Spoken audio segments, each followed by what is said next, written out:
What is a little known warning from nature that can save your life? Squirrels will sometimes watch you from a distance while making alarm calls. The sound varies by species, but it's generally a sort of squawking bark. If you hear them barking, and they aren't yelling at you, then there may be something else around they think is a predator. It's worth paying attention. Yep. Lol, I feed the squirrels and they yell about dogs, cats, people, hawks. I've even been warned by my little guy. He ran up to me in panic, then ran up a tree. And continued to yell at me until I got into my tree, the car. There was a neighbor walking his 2 dogs. Lol. If you are swimming at the beach or a coastal inlet and see an unusually calm area of water, get away from it, it could be a riptide. On that note, if you get stuck in a rip, don't swim against it, you will tire and drown. Swim parallel to the coast till you swim out of the rip. Weirdly, if you just float in a rip, it will pull you quite far out to sea, push you sideways, but then also bring you back in on the surf. This takes nerves of steel obviously, but it works. People die from exhaustion in a rip more than anything. I got in the famous one at Bondi Beach by accident as a teenager, and it really is terrifying to experience fighting against it. I heard about the trick above after that experience. Got caught in one in Jamaica. I just started to float and let it carry me out a bit, then just backstroked parallel to shore until I could swim in. Had to haul myself up on a private dock, slicing my feet pretty good on barnacles, and limp back to the hotel we were at, trailing blood. A nice hotel employee made me some towel shoes to wear back inside. Now I grew up there and on the Texas Gulf Coast, so I knew riptides. Hell, in Texas we were taken on a field trip to learn about them. Even with that knowledge, I didn't see it. Water was too calm everywhere to see the signs. Only way I knew was realizing I wasn't making progress to shore. Oh. I can answer this. If you're hiking and suddenly smell something very musky, almost reminiscent of a faint country manure, keep your fucking eyes open. I was hiking on the Appalachian Trail today, up in Maryland. The wind shifted and the smell changed to something like I described above. Caught me off guard, but I kept hiking. About a quarter mile later, I turned around and began to head to my car since I was already 6 miles into a 2.5-mile hike. Right around where the smell changed, I heard a sudden crashing sound and saw a black bear just fucking busting its way away from the trail into the woods. I had walked past it, and then came back upon it when I turned around.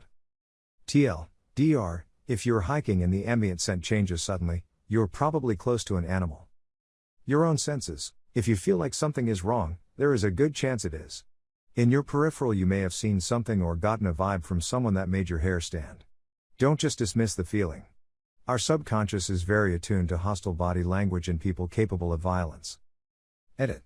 If you have anxiety disorder and your subconscious goes more haywire than usual, it's time to leave the situation anyway. Even if benign, you are likely to have a panic attack, which is not fun either. It's harder to feel the difference since your baseline anxiety is always up there, but if you feel an increase, it's a good idea to move away. You might be wrong half the time, but the point is it's never worth the risk. Also, trusting your instincts, even if they are wrong, will reduce your anxiety because you have done what your most base brain has asked you to. You will start to realize that you can soothe that anxious part of yourself because it will know it can get out of a bad situation when it happens. That control and predictably will reduce anxiety and give your senses a rest so they can be more attuned to actual danger. This is by far the biggest one. We've got the universe's most complex computer in our heads, and consciousness is just an emergent function, meaning it doesn't have all the same information that you have. Sometimes the subconscious figures out things that your conscious mind may not yet be aware of. Listen to your own subconscious, it's damn good at what it does. Especially if you feel danger, take it seriously. If a tree is hot to touch, get the fuck out. I don't know if this is common in other countries, but here in Australia we have what's called widowmakers. Basically, eucalypt trees are extremely flammable, and it's possible for the tree to be on fire internally, but not visible on the outside, and can literally explode at any given moment. If a tornado looks like it's not moving, chances are that it is either coming right at you, or it's moving away from you. Always assume it's coming towards you and seek shelter right away. Not sure about this one. Tornadoes do a lot of weird stuff. El Reno did a full 180 if I remember right. No expert here, but I've lived in Missouri my whole life. New Year's Eve, a tornado tore down a house, and the neighbor's house about 15 feet away still had its Christmas lights up. Another one jumped over our house that's on the peak of a valley and take out a garage and barn at the base of the valley. Never try and predict what a tornado will do, emo. Some tornadoes hit one house and miss the one next to it because some are actually a pair of tornadoes circling each other as they move together in one direction, dancing. So because of that curved back and forth overall path, they'll sometimes hit every other house in the direction they're moving. And yes, some follow the traditional idea of a single tornado going in a mostly straight line. Didn't the system that hit Oklahoma City back in '98 or so have something like 7 tornadoes? Or maybe even higher? That was crazy. Yeah, if a tornado passes, don't immediately leave shelter, thinking you're safe. There could be more, or, in your example, the same one could even do a 180 and hit you again, though that's less common. Also, learning to read radar can help. There's the infamous hook echo, sort of a small swirl area on the radar that is the system condensing into the tornado. But that's often hard to tell one way or another, even for professionals. But what I find useful is that tornadoes, when they happen, are usually on the heavy back edge of a thunderstorm. So that's the area you generally want to be most careful and alert around. If you happen upon a moose and aren't intending to be that close, hunters, regardless of the season, you should leave immediately. Moose are not your friends. You'll have a window of opportunity to leave. Take it. The cows will straight up murder you, especially if she has calves, and the bulls might take down half a forest to murder you.